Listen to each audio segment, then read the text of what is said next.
অন্তর্বর্তী সরকারের প্রধান উপদেষ্টা অধ্যাপক ইউনূসের সঙ্গে আজ সাক্ষাৎ করছেন বিএনপির চেয়ারপারসন তারেক রহমান। বৃহস্পতিবার বিকেলে রাষ্ট্রীয় অতিথি ভবন যমুনায় এক বৈঠকে অনুষ্ঠিত হবে বলে নিশ্চিত করেছে প্রধান উপদেষ্টার কার্যালয়ের একটি সূত্র।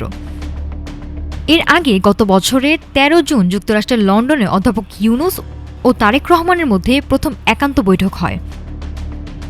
লন্ডনের ডরচেস্টার হোটেলে অনুষ্ঠিত সেই বৈঠকের পর উভয় পক্ষের পক্ষ থেকে যৌথ বিবৃতিও দেওয়া হয়েছিল।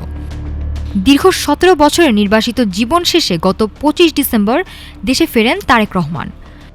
ঢাকায় ফেরার দিনই বিমানবন্দরে বসে তিনি প্রধান উপদেষ্টা অধ্যাপক ইউনূসের সঙ্গে মুঠোফোনে কথা বলেন।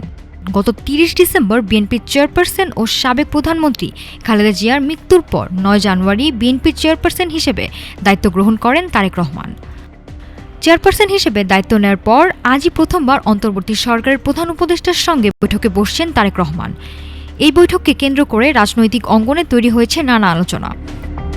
নির্বাচন কমিশনের তফসিল অনুযায়ী আগামী ১২ ফেব্রুয়ারি অনুষ্ঠিত হবে ত্রয়োদশ জাতীয় সংসদ নির্বাচন। একই সঙ্গে সংস্কার ও জুলাই জাতীয় সনদ বাস্তবায়ন প্রশ্নে অনুষ্ঠিত হবে গণভোট।